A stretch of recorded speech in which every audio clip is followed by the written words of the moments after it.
Selon nos confrères du site Africa Intelligence, les autorités de Kinshasa et Washington s'interrogent sur les probables circuits financiers d'une association américaine et influente au sein de la diaspora Banyamulenge, autrement dit les Tutsis congolais en RDC. Selon cette enquête, cette organisation servirait à soutenir des milices communautaires Banyamulenge dans la province du Sud Kivu. Pour en savoir davantage, nous recevons un des journalistes d'Africa Intelligence, Olivier Liffrand. Bonsoir et merci d'être avec nous. Vous signez cette enquête avec Antoine Roland. L'organisation communautaire Maoro Peace Association est au cœur de ces investigations. Pourquoi avez-vous enquêté sur cette structure ? Alors en fait, on s'est rendu compte qu'il y avait de la part de Kinshasa comme de Washington l'intention, le soupçon, on va dire, qu'il y avait des flux financiers entre cette association et un groupe armé qui opère dans la zone des hauts plateaux, dans le sud Kivu. En fait, c'est une province qui est dans l'est de la RDC.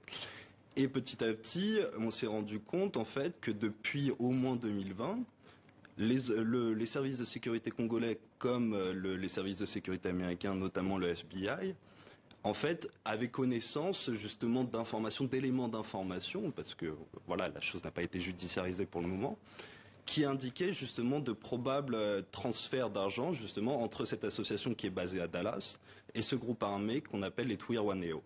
Voilà. D'où viennent les fonds en question ? Alors les fonds en question, en fait, ils sont collectés, c'est au travers d'un maillage assez serré du territoire américain par l'association au travers de ses membres en fait. Et ces membres sont issus de la communauté de la diaspora Banyamulenge qui s'est installée aux États-Unis ces dernières années. Alors une fois collectés, comment ces fonds sont-ils répartis ?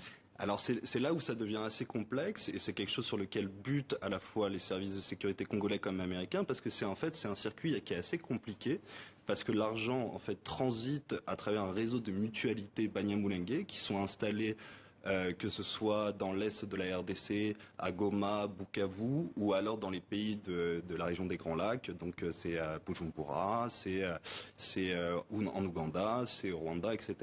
Alors on a compris, ces fonds collectés, qui seraient collectés par cette association, bénéficient entre guillemets d'une certaine opacité. À combien sont estimées les sommes collectées ? Alors les sommes collectées, c'est encore une fois, c'est des estimations, donc qui ont été faites à la fois par Washington, Kinshasa, parce qu'il y a eu quand même des échanges d'informations entre les deux pays, les services des deux pays.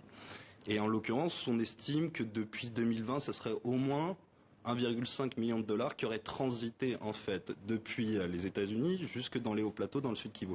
Toutefois, il faut bien garder à l'esprit une chose, c'est qu'à l'origine, en fait, MPA, c'est une association qui a une vocation humanitaire. En fait, on y reviendra peut-être ensuite. Mais donc, en fait, il y a une partie des fonds qui est destinée à de l'aide humanitaire en faveur de la communauté Banyamulenge, qui est une communauté quand même qui subit de longue date justement la stigmatisation, qui est réprimée, Pour quelle raison ? Parce que elle est depuis des années, elle est sujette à des critiques sur la remise en question plus exactement de leur congolité. Donc c'est une question qui a trait à l'identité. Qui a trait à l'identité. Et en fait, elle fait face aussi à une myriade de milices tout autour de la zone des hauts plateaux qui justement s'opposent à ce groupe armé. Alors cette association, vous l'avez dit, est basée aux États-Unis. Les autorités américaines ont-elles la capacité ou peuvent-elles lancer des poursuites judiciaires contre cette association ? Alors oui, alors c'est en fait le FBI, enfin potentiellement. Moi, je ne suis pas du côté des services de sécurité américains, mais le FBI en fait a compétence pour justement enquêter sur de potentiels actes illégaux menés par cette association, parce que c'est une association qui est basée aux États-Unis et qui potentiellement, selon les éléments en leur possession, finance justement ce groupe armé dans l'Est. Alors avez-vous interrogé MPA au sujet justement des soupçons qui planent sur elle ? Absolument, on les a interrogés, ils ont été catégoriques, ils nient absolument tout appui financier en tout cas à ce groupe armé, donc on appelle les Twirwaneho. Et en fait, il est important de préciser que c'est plus exactement à une frange des Twirwaneho qu'on appelle le groupe Makanika, qui est emmené en fait par un ancien officier de l'armée congolaise qui a Michel Rukunda alias Makanika. Voilà, qui est cet homme précisément? Justement, c'est un ancien officier supérieur, donc des FARDC, donc de l'armée congolaise, et qui a fait défection, qui a fait désertion en 2019 pour rejoindre la communauté Banyamulenge. Et en fait, il a commencé à structurer ce groupe jusqu'à en faire justement un groupe armé. Parce qu'à l'origine, les Twirwaneho, c'est un groupe d'autodéfense en fait. C'est un groupe qui s'est constitué justement pour se prémunir des attaques des autres milices Maï-Maï qui les entourent. Alors, d'après votre enquête, est-ce qu'il pourrait exister des liens entre le MPA et certaines personnalités politiques en RDC?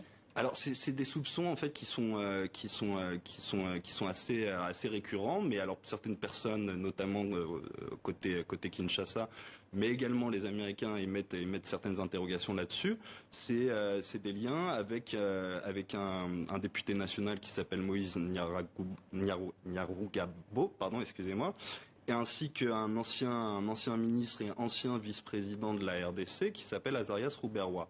Tous deux ont été contactés par Africa Intelligence, nient absolument tout lien dans l'organigramme, on va dire, de MPA, mais ils reconnaissent qu'ils ont des liens amicaux, familiaux avec ses adhérents. Olivier Liffrand, merci d'avoir répondu à nos questions au sujet de cette enquête à lire sur le site africaintelligence.fr. Merci à vous. Merci.